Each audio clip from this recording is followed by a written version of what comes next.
العالمین والعاقبۃ للمتقین والصلاة والسلام علی رسولہ النبی الکریم وعلی آلہ وصحبہ واہل بیتہ وازواجہ وذریاتہ اجمعین اما بعد فاعوذ باللہ من الشیطان الرجیم بسم اللہ الرحمن الرحیم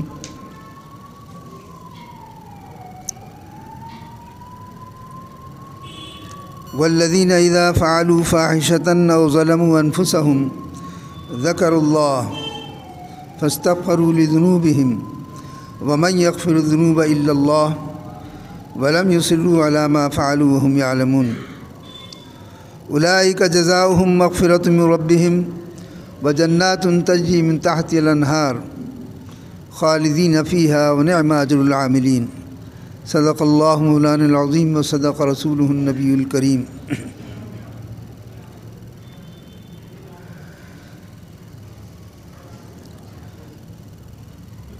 یہ مہینہ شعبان المعظم کا مہینہ ہے، جسے حضور اکرم صلی اللہ علیہ وسلم نے ارشاد فرمایا کہ یہ میرا مہینہ ہے.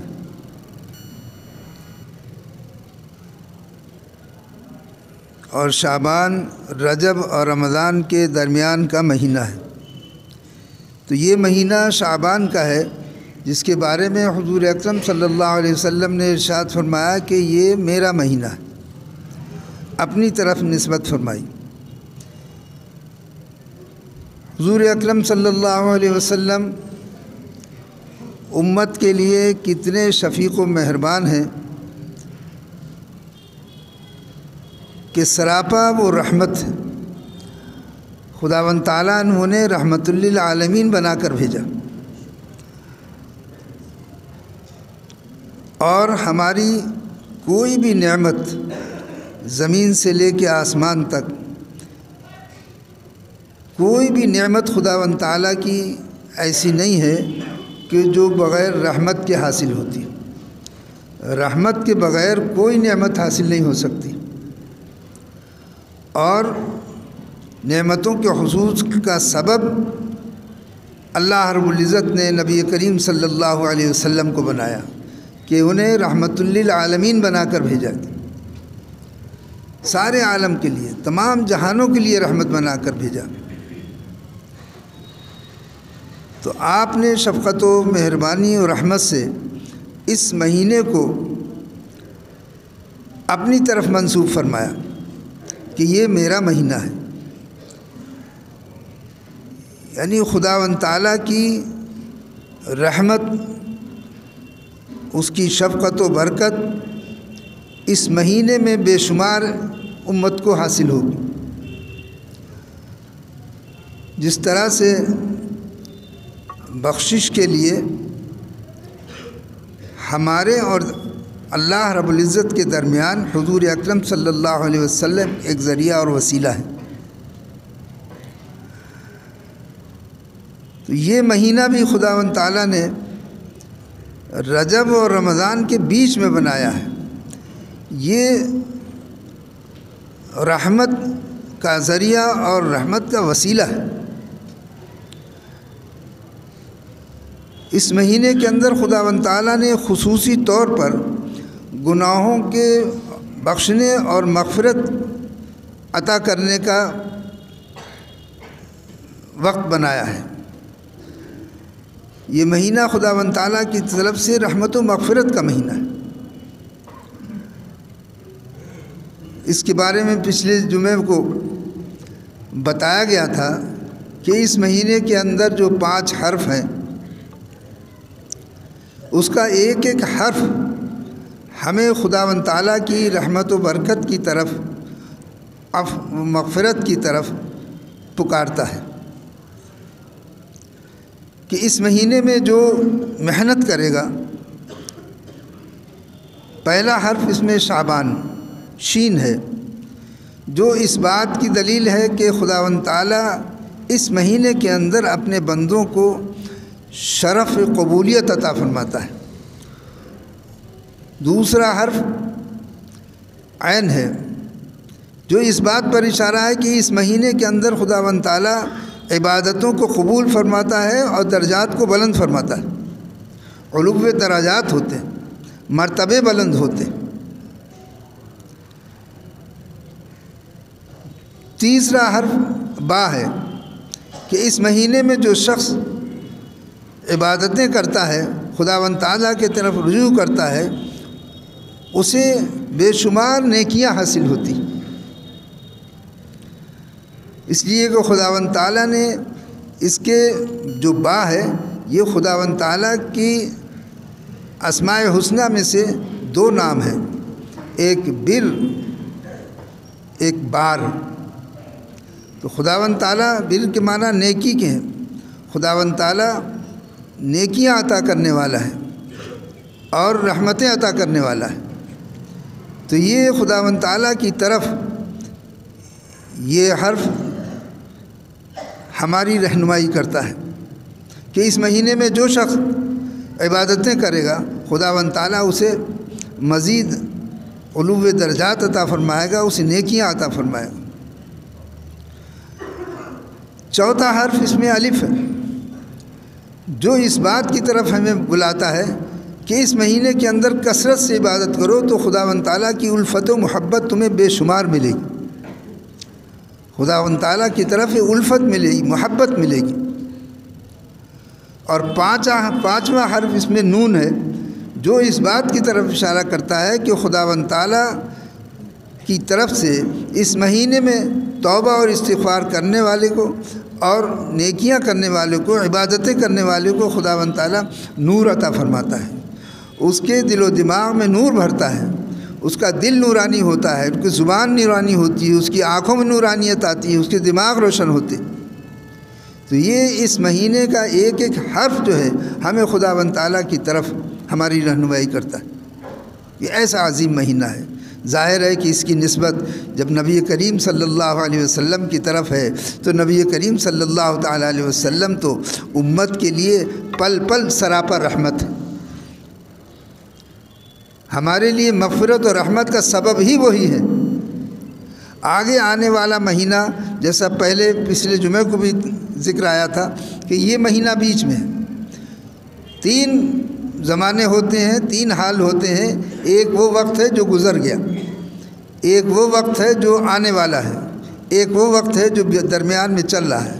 تو ظاہر ہے کہ جو گزر گیا وہ تو گزر گیا، جس طرح بھی گزر گیا، اور جو آنے والا ہے اس کے بارے میں کسی کے پاس کوئی سند نہیں ہے کہ وہ اس آنے والے وقت کو پائے گا، کسی کو علم نہیں اس کا۔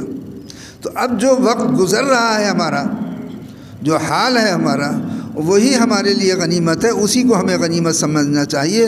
جس طرح سے یہ اسی بات کی طرف اشارہ کرتا ہے کہ رجب جو اللہ کا مہینہ تھا، اللہ کی طرف سے رحمتوں کا نزول تھا، وہ وقت گزر گیا۔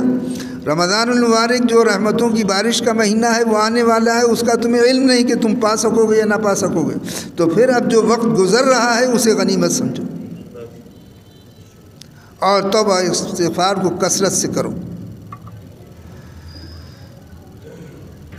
قرآن کریم میں اللہ تعالیٰ گناہ گاروں کو بہت اپنی طرف متوجہ فرماتا ہے۔ ایک جگہ ارشاد فرمایا کہ قل، آپ اعلان کر دیجئے امت میں کہ یا عبادی الذین اسرفوا، اے میرے بندو جنہوں نے اپنے اوپر ظلم کر لیا۔ ظلم کیا ہے؟ گناہ کرنا جو ہے یہ ظلم ہے، گناہ جو ہے یہ اپنے اوپر ظلم ہے۔ اس لیے کہ خداوند تعالیٰ نے ہمیں زبان، آنکھ، دل، ناک، کان، عقل، ہاتھ، پیر، جو کچھ بھی اللہ تعالیٰ نے ہمیں عطا فرمایا ہے یہ گناہ کرنے کے لیے نہیں عطا کیا،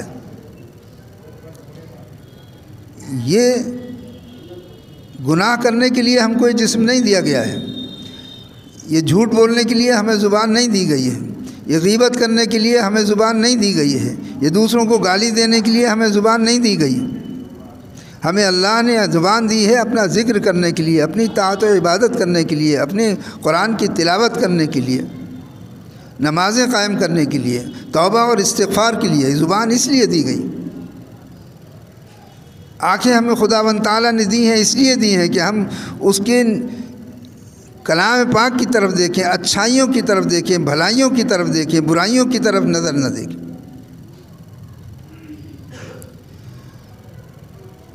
اسی طرح سے دل، اسی طرح دماغ، یہ ہمارے ہاتھ، یہ پیر، یہ سب اسی لیے دیے گئے ہیں کہ ہم نیکیاں کریں، گناہ کرنے کے لیے نہیں دی گئے۔ لیکن انسان ہے جو خطا سے بنا ہوا ہے، انسان سے لغزشیں، خطائیں ہوتی ہیں۔ خداوند تعالیٰ نے قرآن کریم میں بار بار اس کا تذکرہ کیا، تو فرمایا کہ آپ اعلان کر دیجئے میرے ان بندوں سے کہ جنہوں نے ظلم کر لیا، اسرفوا علی انفسہم، اپنے نفسوں پر ظلم کر لیا۔ نفس اپنے اوپر تو کوئی ظلم نہیں کرتا ہے، آپ تو ہمیشہ ہمارے درمیان میں یہی ہے کہ ظلم ہم دوسروں پر کرتے ہیں، لیکن قرآن کریم ہمیں بار بار یہ کہہ رہا ہے کہ تم اپنے نفسوں پر ظلم مت کرو۔ اس کا مطلب یہ ہے کہ ہم اپنے نفس پر ظلم کرتے ہیں، اور اپنے نفسوں پر ظلم کا مطلب ہے گناہ۔ تو ہم جو گناہ کرتے ہیں یہ اپنے اوپر ظلم ہے، تو پھر بھی انسان سے گناہ ہو جاتا ہے، جھوٹ بول دیا، غیبت کر دی، کچھ اور کر دیا، گالی دے دی کسی کو، اور ہاتھوں سے تو بہت ہی خرابیاں ہیں، کم تول رہے ہیں، کم ناپ رہے ہیں، کسی کو ظلماً مار رہے ہیں۔ یہ تمام چیزیں جو ہیں خداوند تعالیٰ نے ہم کو، یہ ظلم ہے، انسان اپنے اوپر کرتا ہے۔ تو جو لوگوں نے ظلم کر لیا ان سے کہہ دیجئے، کیا کہہ دیجئے کہ لا تقنطوا من رحمت اللہ، اللہ کی رحمت سے مایوس نہ ہوں۔ ایسا نہیں ہے کہ خداوند تعالیٰ کے یہاں سے معافی نہیں ہوتی ہے، کیسا بھی تم سے گناہ ہو جائے کہہ دو کہ لا تقنطوا من رحمت اللہ، اللہ کی رحمت سے مایوس مت ہو۔ انہ لا ییأس من روح اللہ الا القوم الکافرون، اس لیے کہ اللہ کی رحمت سے مایوس تو صرف کافر ہوتے ہیں، جنہیں خدا پر یقین ہی نہیں ہوتا ہے، جو خدا پر ایمان نہیں رکھتے ہیں، جو خدا کو نہیں مانتے ہیں، ان کے لیے ہے مایوسی۔ خدا کی رحمت سے مایوسی اہل ایمان کے لیے نہیں، تو اللہ کی رحمت سے مایوس مت ہو۔ ان اللہ یغفر الذنوب جميعا، بے شک اللہ تمام گناہوں کو معاف کر دے گا۔ انہ هو الغفور الرحیم، بے شک وہ بہت ہی زیادہ مغفرت کرنے والا، رحم کرنے والا ہے۔ ایک جگہ ارشاد فرمایا کہ والذین اذا فعلوا فاحشۃ او ظلموا انفسهم، گناہ تو ہو جاتے ہیں، وہ لوگ کہ جنہوں نے ظلم کر لیا، برائیاں کر لی، اپنے اوپر ظلم کر لیا، ذکر اللہ، پھر ان کو اللہ یاد آ گیا۔ یہ ایمان کی نشانی ہے، یہ ایمان کی نشانی ہے۔ لوگ دیر سے آتے ہیں، ذرا چندے والے آ رہے ہیں، ذرا خیال رکھیں ان کا، ہم ڈسٹرب نہیں کرنا چاہتے ہیں۔ بڑی مشکل یہ ہے کہ بیچ میں کہنا اچھا نہیں لگتا ہے، لیکن خبر یہ آ رہی ہے کہ آپ لوگ تھوڑا کم تعاون کر رہے ہیں، جس کی وجہ سے مسجد والوں کو تھوڑا سا پریشانی کا سامنا کرنا پڑ رہا ہے۔ بہرحال دھیان رکھیے اور لحاظ رکھیے خاص طور پہ۔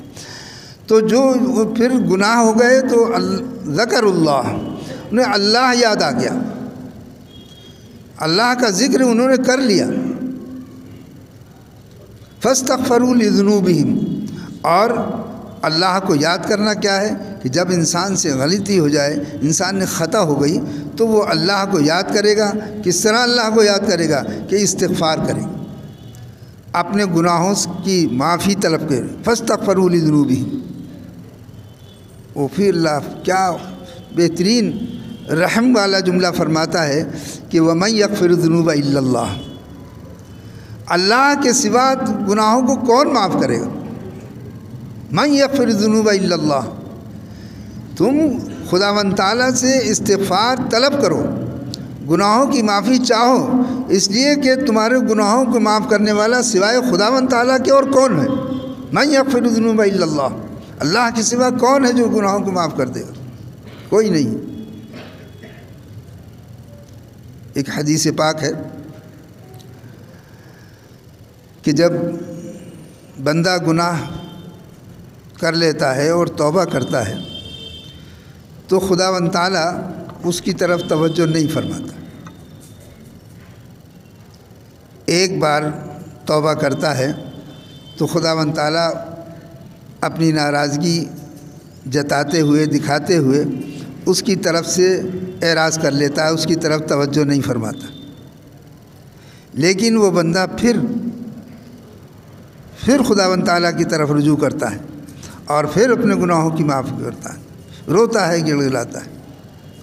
دوسری طرف مرتبہ بھی خداوند تعالیٰ اس کی طرف توجہ نہیں فرماتا،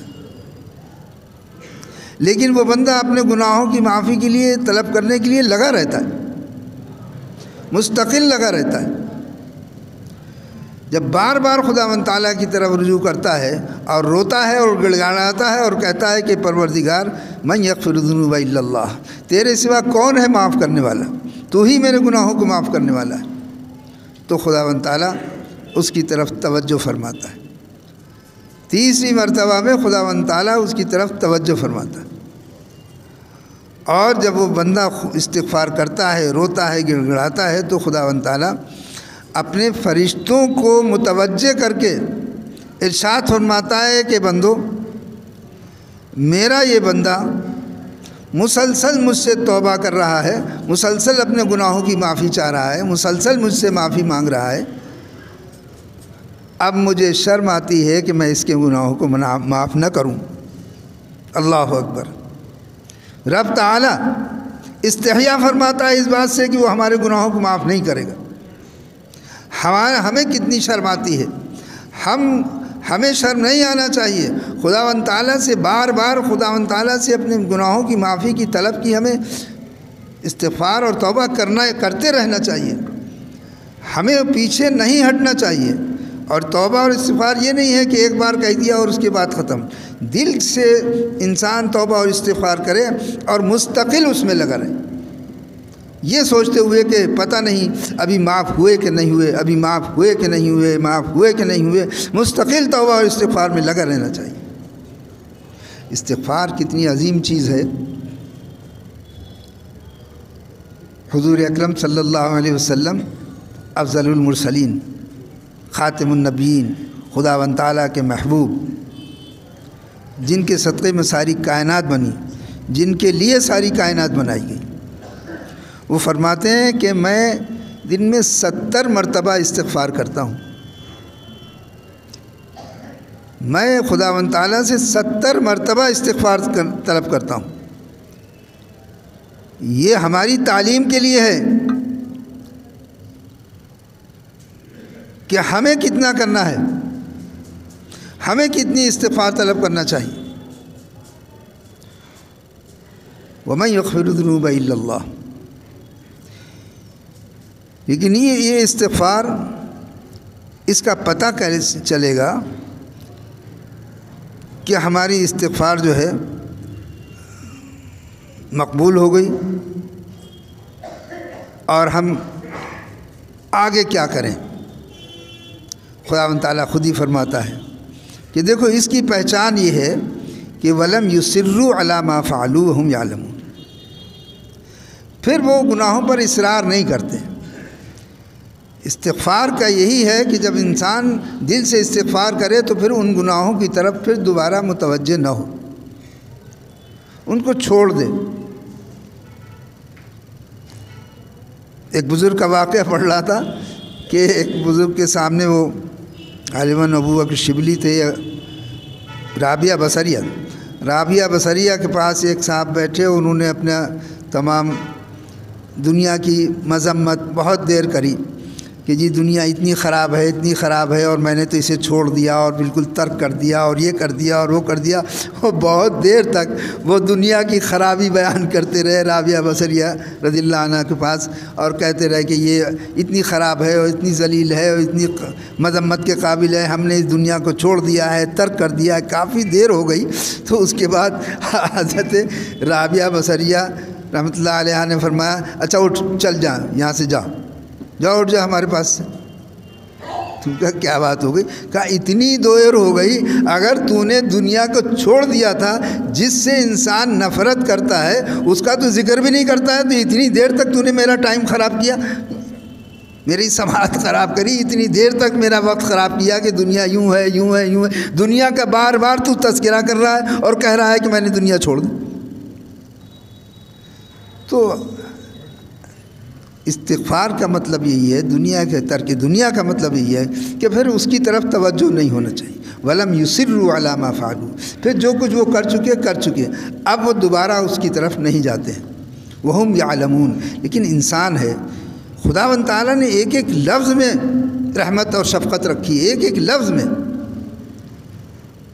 کہ خطائیں بے سمجھے بھی ہو جاتی ہیں، بے سوچے بھی ہو جاتی ہیں، انسان سے ہو ہی جاتی ہیں۔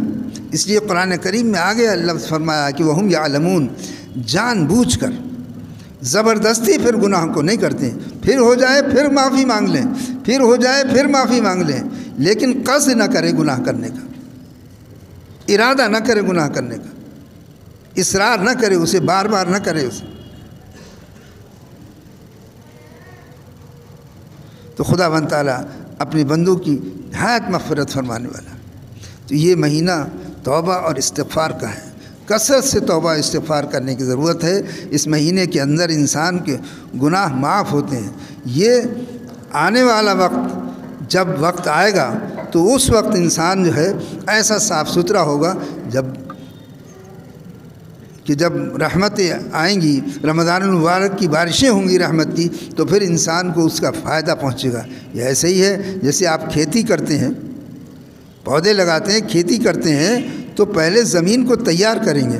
اگر آپ زمین کو بنجر چھوڑ دیتے ہیں، زمین کو تیار نہیں کریں گے تو نتیجہ کیا ہوگا؟ زمین کو تیار نہیں کریں گے اور اس کو گڑائی نہیں کریں گے، اس کے اندر سے کوڑا کرکٹ نہیں نکالیں گے، بیج صحیح سے نہیں ڈالیں گے، تو پھر جب بارش ہوگی تو آپ کی زمین کو اور آپ کی فصل کو فائدہ نہیں پہنچے گا۔ فائدہ جب ہی پہنچے گا کہ جب آپ اس کی کثرت سے تیاری کریں گے۔ تو آج یہ مہینہ خداوند تعالیٰ نے ہم کو عطا کیا ہے، رحمت و برکت کا مہینہ ہے۔ یہ ہمیں اس لیے دیا گیا ہے کہ ہم اس کے اندر اپنے گناہوں کی معافی چاہیں اور آنے والے وقت کے لیے ہم تیاری کریں کہ خداوند تعالیٰ کی زیادہ سے زیادہ رحمتیں اور برکتیں ہمیں حاصل ہوں۔ خداوند کریم ہمیں عمل کرنے کی توفیق عطا فرما دے۔ وما علینا الا البلاغ۔